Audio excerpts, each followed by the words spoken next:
Getting our engineers, and I've got 20 engineers covering the middle bit of Essex, you start losing volunteers. For more stories from across the UK, head to the BBC News website.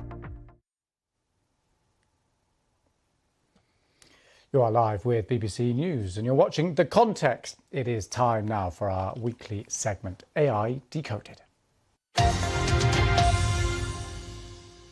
Each week on AI Decoded, we look at, in depth, at some of the more eye-catching stories in the world of artificial intelligence. We're going to start here in the UK. A counter-extremist think tank says we need new laws that reflect the danger of AI being used to recruit terrorists, says the BBC. In a recent experiment on Character AI, that's a website where people can have conversations with chatbots created by other users. Several bots were found to mimic extremist groups such as Islamic State. A recent report also warns that by 2025, generative AI could be used to research how to carry out terrorist attacks.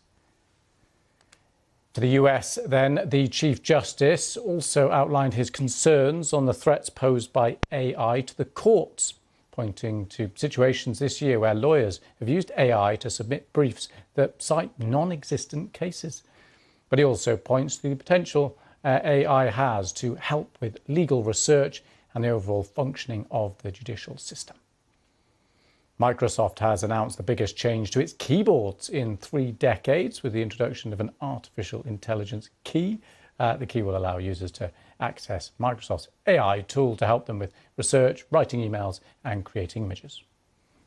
And the Financial Times reports on a trial for an AI stethoscope here in the UK. Now, the medical tool can instantly detect if a patient has a heart condition. Experts say it could prevent thousands of deaths a year and save millions of pounds for the NHS, the National Health Service.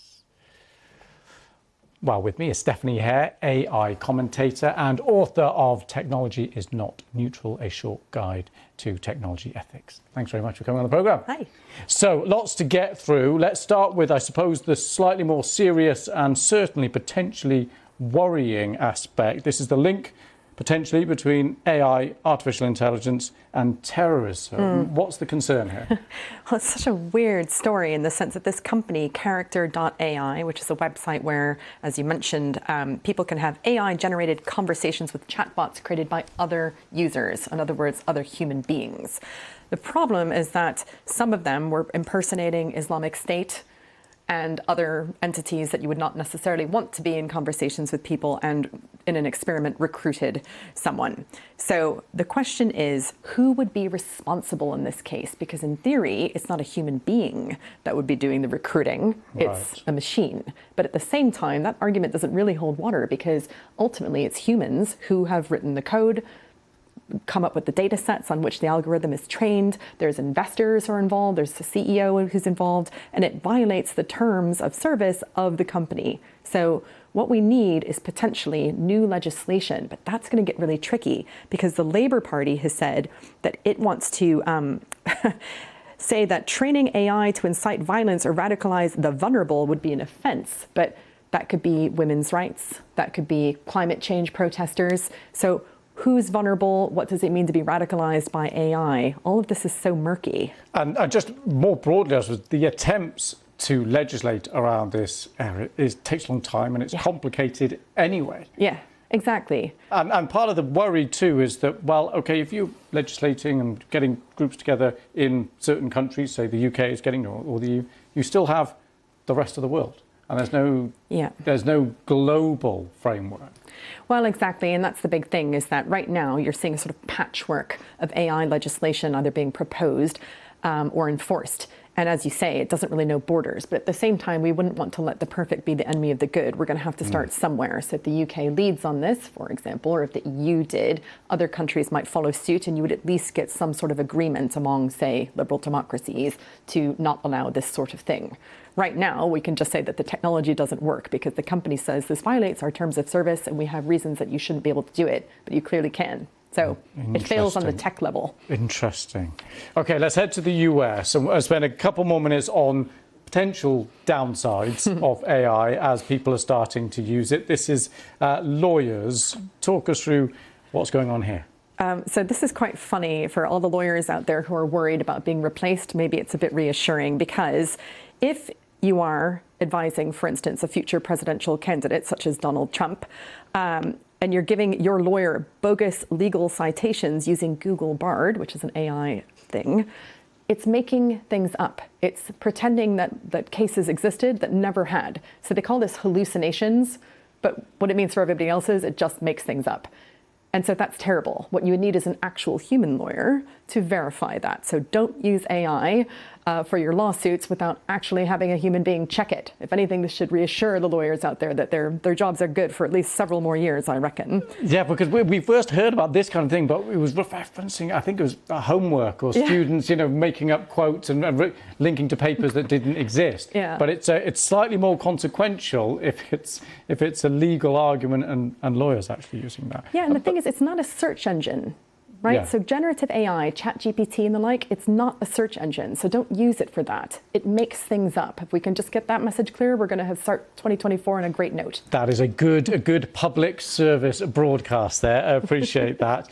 There are some references here in this article, though, to potential upsides in the legal sphere. What are they? Yeah. So we're looking at things like streamlining costs, hopefully making things faster, giving information to lawyers and non-lawyers alike. So in a way, sort of democratizing the whole process. That's really good.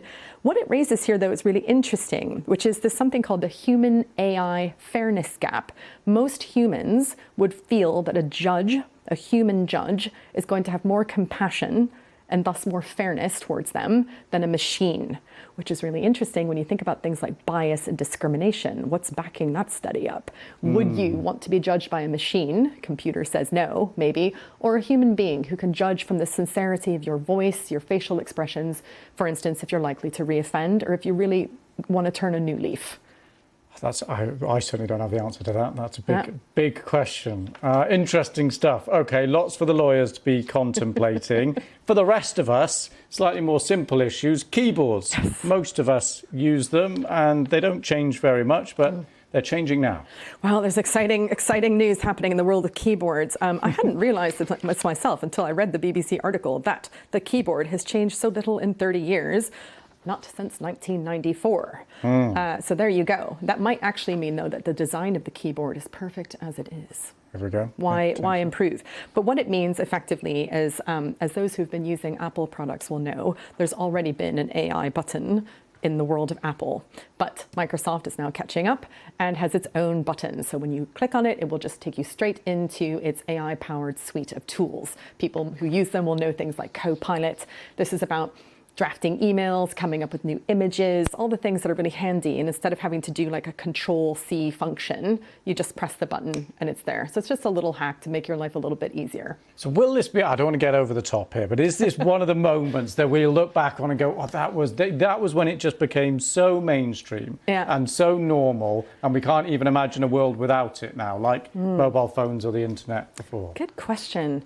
I think the proof's going to be in the pudding this year, really. Last year was sort of the year of hype and promise of AI. Right. This year, it's going to be the proof is in the pudding. So for certain people who are using certain types of functions in their jobs, maybe. Let's find out from them this year. But for other people, I mean, has your life changed if you could, already press a button or not? I don't know. And in terms of that practical people, there are people using, to generate images in whatever. But are you expecting 2024 to be a year where we actually, ordinary people who are not in specific jobs or doing specific areas, actually it becomes far more integrated into our daily lives? Or is it still 2025, 2026? No, I think it's going to start becoming more integrated into people's lives. Anybody who's a sort of keyboard warrior and is having to use these technologies all the time in their day-to-day, yes. But there's also all sorts of jobs that are not really affected by this yet. So it's kind of like you're either on the bus or off the bus. People who are on the bus, yes. Interesting. Right, let's move to our final story, and potentially a pretty good news story, this one. I love this story because here we are in the UK, and we know, for those of us who live here, we've got quite a big backlog for patients to be seen, and our very long-suffering and hard-working medical staff are working hard to clear that backlog, and finally we're giving them a tool to help them do it. So the big thing is using a stethoscope to detect heart disease. So, really scary stats. You're supposed to be getting the diagnoses within 6 to 8 weeks, but currently it's 8 to 12 months, which is not ideal. This is leading to 30,000 excess deaths per year. So anything that we can do to cut that, because people are dying needlessly, is great. And here we have it. This is a stethoscope that's got a remarkable accuracy rate. It then has to be confirmed by a blood test, it must be said, but that's only a few weeks. It can tell people if they've got heart disease or not. Incredible. And what's so arresting is the image of the stethoscope. It's so old school, I suppose, isn't it? It's so traditional. We're used to it from for so long, and yet that's a really kind of interesting juxtaposition of actually the very latest technology looking like something that's been around forever. I know, it almost looks like a little tiny phone, right? And that might actually become the way that a lot of this technology is going to go down. And what's exciting is you've got different kinds of heart diseases, right? And so a lot of the symptoms that people will present with might be fatigue or abdominal bloating, which can cover so many things. To have something this simple that could get them into that line to get the blood test and get them treated, get them on drugs straight away, would be wonderful. And just before I let you go, more broadly on the issue of health, because it looks like, certainly from the outside of this world, that not only are we hearing regular innovations like this, but it seems like an area where there could be really concrete, quite soon, advances that are really going to change people's lives. Yeah. AI's strength is in pattern detection and in using huge amounts of data to look for patterns. So think about it. If you've got all the data that you would have on, for instance, heart attack symptoms are different in women than in men. And it's been a very under-researched area of health. If you get that data and then train it up to get the algorithms right, and then put that into the hands of your GPs, you can be improving female health, which is a win, right? So all these different things that right now we're kind of operating in the dark so much with our bodies, it could be a game changer. We hope it will be in so many ways. Stephanie Hare, thank you so much. Great to have you on. Thank you for that. And that is it. We are out of time. We'll do it all again